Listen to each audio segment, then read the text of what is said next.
Good morning. Mackenzie Johnston with Tri-State Livestock News, bringing you your Friday morning headlines concerning fair cattle markets. Sponsored by Sandhills Beef Company out of Mullen, Nebraska. Eat like a rancher. America First means buying directly from the producer. Be the change. To learn about everything Sandhills Beef Company has to offer, head on over to their website, sandhillsbeefco.com. Also sponsored by RCAF USA, fighting for independent American cattle producers. To sign the petition for the beef checkoff referendum, head on over to RCAF's website, or you can sign it at www.checkoffvote.com.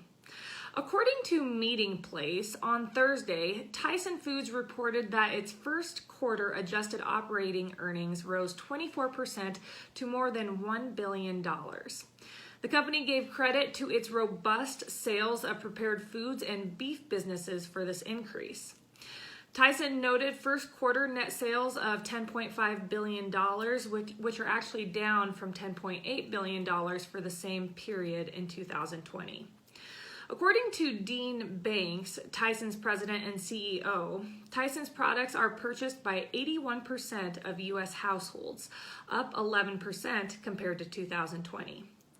Dean stated that Tyson's investment in their plant-based protein line has contributed to its increased earnings, since those products bring tremendous value to the customer.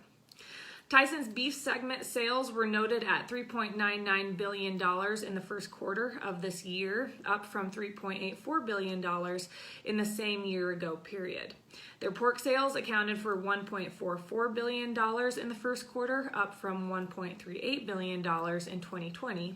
And then their chicken sales generated $2.11 billion in the most recent quarter, down marginally from $2.14 billion last year in the same quarter. Tri-State Livestock News has reported on Easter Day ranches and Easter Day farms declaring bankruptcy after Tyson sued the operation for fictitious cattle. At the end of January, as we all remember, Tyson Fresh Meats sued Easter Day ranches to recover losses from fictitious cattle sales and feed costs amounting to more than $225 million. Tyson was also hoping to recover 54,000 head of cattle still standing in an Easter Day feedlot north of Pasco, Washington.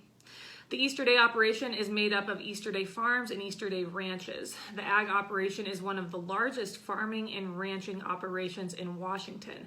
It includes thousands of acres of farmland, a dairy, and thousands of feeder cattle.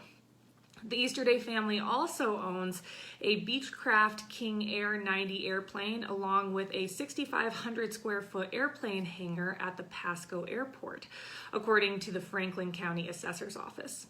Additionally, in Scottsdale, Arizona, the Easter Days own a $1 million, 3,594 square foot second home, according to the Maricopa County Assessor. On February 1st, just days after Tyson sued Easter Day ranches, the operation filed for Chapter 11 bankruptcies in federal court. Then on February 8th, just days ago, the farming side of the operation, Easter Day Farms, also filed for Chapter 11 bankruptcies. Over the past decade, the Chicago Mercantile Exchange Conduct Committee has fined Cody Easterday, president of Easterday Farms, twice. In October of 2015, he was fined for $20,000, and then in July of 2017, he was fined for $30,000. According to Matt Thompson, industry consultant and former feedlot manager, there are huge amounts of money involved in small cattle transactions, but nonetheless, it is difficult to understand how Tyson could have allowed this debacle to happen to one of their larger suppliers, let alone a smaller supplier like Easter Day Ranches. Thompson believes that there must be more to the story than what we're actually being told. The Washington Post has reported that on Tuesday, an Israeli company, Elf Farms, released the first 3D printed ribeye steak created from a culture of live animal tissue. Sounds great. Elf Farms' new 3D bioprinting technology uses live animal cells instead of plant-based alternatives to generate whole muscle cuts, which increases the possibilities of alternative meats. Other companies are also hustling to join the alternative meat market. San Diego-based Blue Nalu is planning to bring cell-based seafood products to the market in the second half of 2021. Israeli-based Future Meat Technologies and Dutch companies Meatable and Mosa Meat plan to have cultivated meat products in the market by 2022 using exclusive methods of growing meat tissues from punch biopsies collected from live or slaughtered animals. Despite the effort to increase alternative meat production, the lack of regulatory framework could stand in the way of the market actually expanding.